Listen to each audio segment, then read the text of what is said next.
Mr. Anthony Yarde, we Yes. are we're not far away from fight night. Just had our little media workout. A bit different. I don't think there was any screaming lines in the camp today. No music. Different sort of energy. Tell me about that. Well, for professional reasons, we was asked to turn the music off. Again, probably copyright reasons and things like that. But yeah, Ade, I got here late. I got here very late actually because my car got broken into. So I had to call police and deal with that palaver. So Ade's on a time schedule, so he has to go to work. So Ade's usually one that brings the energy, but again, you got to adapt. Today it ended up being a good session, good little session anyway. So your car got broken into. You must feel like life is just throwing so much at you. Absolutely not. Just deal with it. Absolutely not. Yeah, man, it's one of the things that happen, isn't it? When I was younger, I've done a few bad things, just like everyone else. Got a couple free seats from the shop. But again, that's what I'm saying. It might have been kids. Sometimes you don't know. It could be someone that needs the money or whatever. But that's why I try to do as much good as I can, giving back. And in a way, I gave back today without wanting to. But again, I don't condone stealing or anything like that. I even said during my workout, I said, why do people steal? And I remember not everyone's on the same section of life. And I actually don't know, unless I saw the person do it. If I saw the person do it and they were, they had a lot of money on them, they had whatever, then I'll say why. But you don't know who it was. It could have been a homeless person that went through my car. If they knocked on my door and asked for some money, I would have gave it to them. But again, it's one of the things, man. You can't, I don't try to fuss about anything I can't control. You just don't know what people are going through, do you? You don't know what people are going through. You actually don't know what people. Yeah, the person could have been drunk, because when I got in my car, I was like, what's that smell? I literally said, what's that smell? I said, you know what? Literally, I'm just upset that I've lost my phone, a lot of my gym stuff. But it worked, it happened, man. It happens. It happens, we move. You seem in a determined place. This is obviously you've always got the energy, but this is like when you were on that bag and you were whacking it, that was something else. Was there anger? No. What is it? There's something else. It's just aggression. It's just aggression. When I first started boxing, I was a lot more aggressive, and boxing's about learning. And when you start learning new things, and I was one of the people, when I first started boxing, I used to be so aggressive. I knew I needed to work more on relaxation. So then I ended up being too relaxed. So you can end up being too relaxed. But now just a little click, trying to get my aggression. Well, I've got my aggression back, but it's just trying to tame it. It's trying to tame it and release it in the right stages. You seem like someone who's just learning all the time. And yes. When you first burst onto the scene, you had only a handful of amateur fights, and it was all about the learning, the journey.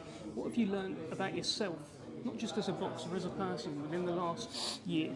What I've learned about myself is that I'm a very, very strong individual, mentally and physically. And what you said is facts. Very, very inexperienced. And I'm learning on the job. I knew that, when I first started boxing, the transition from me turning amateur and professional was learning to deal with criticism.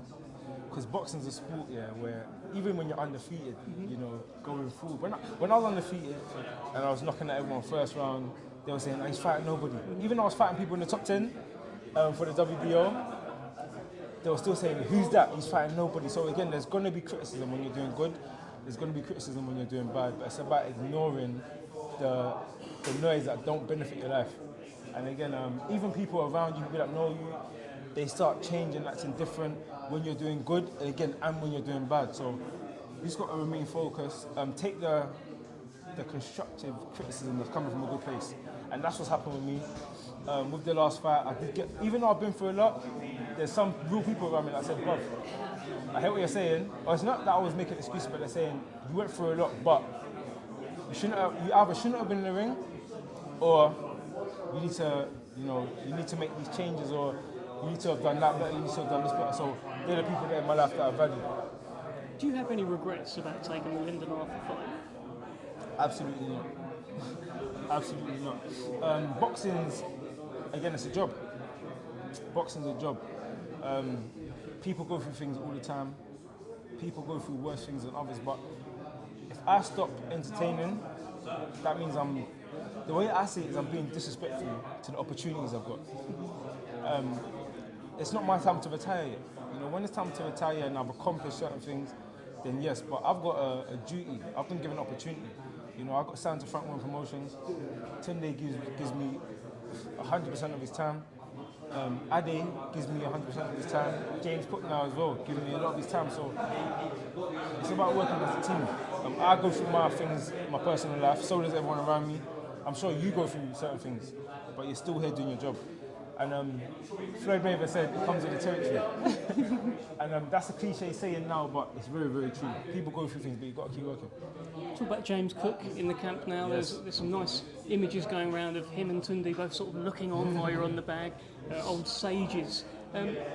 Would James Cook be in the camp had the result been any different? The fight's exactly the same against Lyndon Arthur, but another judge gives it to you. Would you have looked to make changes? You know what? After the Covenant fight, there were things I wanted to work on, and we was looking to make some changes. It may not have been a complete add-on, but we were looking to make changes, whether it was going to other camps, whether it was doing different things. But again, I had a very, very hard year. So again, your mind goes off.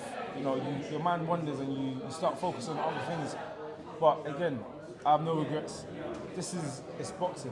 You know, you've seen it time and time again. Someone like Bernard Hopkins, look at his career. You know, it's not where you start, what you go through along the journey. It's where you end up. Have you noticed changes in yourself since James Cook's been around, since the last fight? Are you reacting to things differently? Are you training any differently? What have you noticed in yourself that's different? I feel like I'm always training differently. You know, when you put on a cooker and you put the heater on, and again, that's just with boxing. It's with life again, and it's opportunities. People always ask me the silly question: how's camp going?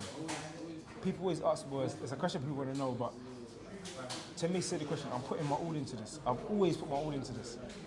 Even when in 2020, I was still putting everything I had. I was putting into boxing. But again, sometimes when the result don't go your way, people think, oh no, look, you're doing this wrong, you're doing that wrong. It was a split decision. You know, it could have went either way, and that's just boxing for you. How important is this rematch? It's very important.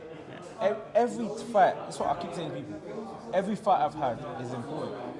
Whether you fight somebody that, you know, whether it's your 5th fight, whether it's your 1st fight, whether it's your world championship fight, every fight plays a part, because if you don't win your fights, or if you don't perform, you take steps away from your goal. So each fight is just as important as other. All my sole focus is on my opponent, and I don't know if I'm pronouncing it right. It's Arita. I'll leave that with you. Yeah. I don't know I've gone with Atra, as in Rose of Cleopatra. So you probably said it right. Atra. He is currently undefeated. So again, it's not a joke, and he's got a good knockout ratio as well. I don't know his exact record. Do you know it? He's either 15-0 or 17-0, but he's unbeaten and he's doing well. 17-0. I believe it was 17-0 with a decent ratio of knockouts. So again, that's not a joke. I'm not going in there thinking about anyone else. I've got to go in there and do my job. Yeah, 100%. So fans are going to be back, and now you are Mr. Entertainment. You are the entertainer. You must be hyped about having fans back. I'm very, very hyped. I'm literally, hyped is the right word. I've even been just literally visualizing it and saying there's going to be crowd. There's going to be a crowd. I'm actually going to be able to see people in the crowd. I want to hear the crowd making noise. That's boxing. That's entertainment. Everything's different when there's no crowd. You even saw it with football. When there was no crowd in football, it seemed like you was watching the training match. It's completely different.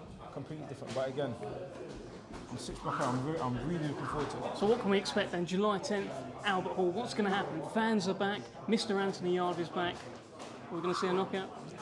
Explosive. Explosive entertainment. So tune in July 10th. Can't wait. Thanks for speaking to us. Love me.